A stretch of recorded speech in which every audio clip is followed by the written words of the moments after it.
Hello दोस्तों। जैसा कि आज का जो पेपर था बड़ा ही आसान पेपर था, बहुत ही बढ़िया पेपर आया था आज का। तो इसमें से देखिए बहुविकल्पीय क्वेश्चनों को हम करवा रहे हैं। इसमें जो सही है वो आप लोग मिला लीजिएगा। जैसा पहला नंबर है 731/625 के दशमलव प्रसारों में अंकों की संख्या होगी, तो इसमें जो अंकों की संख्या होगी वो 4 होगी। देखिए इसका जो सल्यूशन है हम आपको बाद में देंगे, पहले बहुविकल्पीय प्रश्न जो है उनके आप विकल्प मिला लीजिए बस, बाकी जो है शाम तक हम आपको प्रोवाइड करवाएंगे। तो इसका जो दूसरा प्रश्न है बिंदुओं के बीच की दूरी ज्ञात करना है, तो इनके बिंदुओं के बीच की दूरी जो है 4 विकल्प दिए, इसमें से आपका जो सी होगा वो आपका सही विकल्प होगा। तो आगे बढ़ते हैं हम लोग। तो जैसा इसका तीसरा प्रश्न आपको देखने को मिल रहा है यहाँ पे, तो जो तीसरा प्रश्न है ये देखिएगा, इसमें से इसने ये पूछा था इसमें से अभाज्य संख्या, तो बड़ा आसान है, 2 जो होगी वो एक अभाज्य संख्या होगी इसकी। फिर इसमें पूछा है किसी धनात्मक पूर्णांक क्यों के लिए प्रत्येक धनात्मक पूर्णांक का रूप। देखिए ये क्वेश्चन जो है थोड़ा सा गड़बड़, इसमें इसने ये कहा है कि सब जैसा कि Q+1 भी एक धनात्मक पूर्णांक होगा, 2Q भी एक धनात्मक पूर्णांक होगा, TQ+1 भी एक धनात्मक पूर्णांक होगा। तो इसलिए जो है इसमें से यह प्रश्न जो है थोड़ा सा विवादित है, इसमें यह प्रश्न जो है गलत है, क्योंकि यहाँ पे इसको ये पूछना चाहिए था धनात्मक पूर्णांक का रूप नहीं होगा, तो Q-1 जो है इसका ये धनात्मक पूर्णांक का रूप नहीं है, तो इसलिए यह प्रश्न जो है अभी विवादित है, इसका कोई आंसर अभी नहीं होगा। तो आगे बढ़ते हैं। पाँचवा क्वेश्चन जो इसका दिया है वो sin a+b बराबर √3/2 और cos a-b बराबर √3/2 है, तो a और b के मान क्रमशः होंगे। तो इसका देखिए जो विकल्प नंबर आपका सही है वो विकल्प नंबर आपका ए सही है, ठीक है। फिर इसने ये पूछा है question number 6 1 - tan square 30/1 + tan square 30। तो देखिए ये जो क्वेश्चन दिया गया है आपका, ये जो है वो इसका आंसर जो होगा उसमें बी, इसका जो आंसर होगा वो बी होगा। तो देखिए आगे जो है 7 नंबर जो क्वेश्चन इसका दिया गया है उसमें से इसने ये कहा है यदि समीकरण x² - 4x + k बराबर 0 का एक मूल 6 है तो k का मान ज्ञात करना है। तो देखिए इसमें जो k की वैल्यू होगी आपकी वो होगी 12 -12 होगी, ठीक है।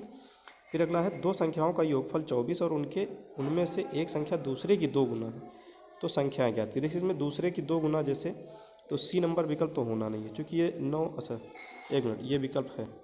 तो देखिए 2 गुना तो सभी 2 गुना है, एक संख्या जो दूसरे की 2 गुना दी गई, लेकिन योग किसका जो है वो 24 हो रहा है, तो 16 8 24 यही आपका जो है विकल्प सही है।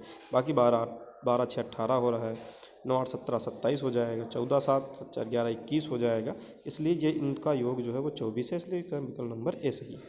तो क्वेश्चन नंबर 8 है दो समरूप त्रिभुजों के क्षेत्रफलों का अनुपात ये दिया है 81/121 का है, तो इनकी भुजाओं का अनुपात होगा। तो देखिए बहुत सा आसान है, अगर क्षेत्रफल दिया गया हो तो उनका वर्गमूल ले लीजिए, भुजाओं का अनुपात मिल जाएगा, इसलिए विकल्प नंबर ए सही है। फिर जो है इसमें से क्वेश्चन नंबर 10 ए भुजा वाले समबाहु त्रिभुज के शीर्षों के आधार पर लंब डाला जाए, शीर्षों से आधार पर लंब डाला जाए तो लंब की माप होगी। तो यहाँ से देखिए जो लंब की माप होगी, उसने लंब की माप पूछा है, तो ये होगी √3/2 ए मात्रक होगी। फिर 11 नंबर में जो है 1/2 सेंटीमीटर व्यास वाले किसी ठोस अर्धगोले का संपूर्ण पृष्ठीय क्षेत्रफल होगा, तो इसका जो संपूर्ण पृष्ठीय क्षेत्रफल होगा वो 3/16 पाई सेंटीमीटर स्क्वायर हो जाएगा। तो आइए अगला क्वेश्चन देखते हैं हम लोग। इसमें से यह क्वेश्चन नंबर 12, इसमें कहा 6 सेंटीमीटर त्रिज्या वाले वृत्त का एक चाप केंद्र पर 60 डिग्री का कोण बनाता है, तो त्रिज्यखंड का क्षेत्रफल होगा, तो इसमें जो त्रिज्यखंड का क्षेत्रफल होगा वो 6 पाई होगा, ठीक है। फिर एक समकोण त्रिभुज का कर्ण और आधार 7.5 सेंटीमीटर 4.5 सेंटीमीटर दिए, लंब भुजा की माप ज्ञात करना, तो पाइथागोरस प्रमेय की सहायता से आप बड़ी आसानी से इसका मान निकालेंगे, तो ये आ जाएगा आपका 6 सेंटीमीटर आ जाएगा। फिर समबाहु त्रिभुज के ये पूछा है आपसे एक समबाहु त्रिभुज ABCB में AB की माध्यिका CD है, तो CD² का मान पूछा है, तो जो CD² का मान होगा वो 3/4 AB² हो जाएगा। परेशान मत होइएगा, इसका सल्यूशन कैसे होगा ये जो है हम आपको शाम तक दे देंगे। तो इसका जो क्वेश्चन नंबर आपका 13 क्वेश्चन नंबर जो 13 दिया है इसमें कहा है 12 व्यक्तियों के भार का समांतर माध्य 45.6 किग्रा है, तो उनके भारों का योगफल होगा। तो योगफल समांतर माध्य बराबर होता है पदों का योग बटे पदों की संख्या।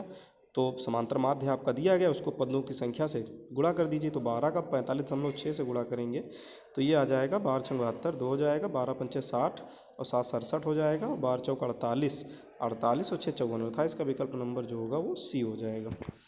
ठीक है। अब क्वेश्चन नंबर 16, 3x और 6 और 3 4 6 और x का समांतर माध्य 5 है। तो x का मान वही पदों का योग बटे पदों की संख्या करेंगे। तो 4 3 7, 7 6 13 हो जाएगा और प्लस x बराबर 5, तो 4 है तो 5 चौको 20 और ये 7 आंसर आ जाएगा आपका। ठीक है, 13 माइनस हो जाएगा 20 से, 7 आंसर हो जाएगा। फिर इसका विविक्तकर पूछा है 17 नंबर का। तो जो 17 नंबर का विविक्तकर है, देखिएगा आप कहाँ है, द्विघात समीकरण का विविक्तकर। इसको पहले द्विघात समीकरण में चेंज कर लेंगे। इसका जो विविक्तकर आएगा वो 5 आएगा।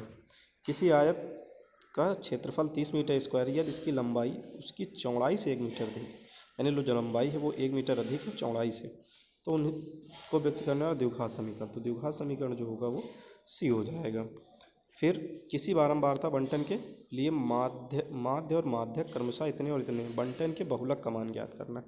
तो देखिए जैसा कि मैंने आपको बताया था, जो बहुलक का मान होगा उसके लिए हम क्या करते हैं, बहुलक बराबर होता है 3 माध्य माइनस 2 माध्य, 3 माध्यिका माइनस 2 माध्य होता है।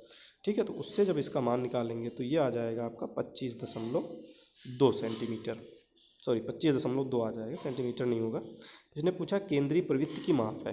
तो ध्यान दीजिएगा, इसमें केंद्रीय प्रवृत्ति की जो माप होगी उसमें से केंद्रीय प्रवृत्ति की माप समांतर माध्य माध्यिका और बहुलक जो होते हैं वो केंद्रीय प्रवृत्ति की माप होती है। तो इसमें बारंबारता, संचयी बारंबारता, वर्ग अंतराल ये तो है नहीं, तो इसमें से आपका जो बहुलक है वो आपका सही आंसर हो जाएगा। तो इस तरीके से 20 जो आपके बहुविकल्पीय प्रश्न थे वो बहुत ही आसान प्रश्न थे, बढ़िया पेपर था। अगर थोड़ा सा आप लोगों ने ध्यानपूर्वक किया है तो बड़ी आसानी से ये हो जाएगा। तो इस तरीके से ये क्वेश्चन हो गए। बाकी पूरे पेपर का जो सोल्यूशन है हम शाम तक आपको प्रोवाइड करवा देंगे। पहले तो इन बहुविकल्पीय प्रश्नों का सोल्यूशन कैसे ये आंसर आया वो प्रोवाइड करवाएंगे, फिर लास्ट में इनको देखेंगे। अंत वाले प्रश्न जो होंगे वो बाद में देखे जाइएगा। धन्यवाद।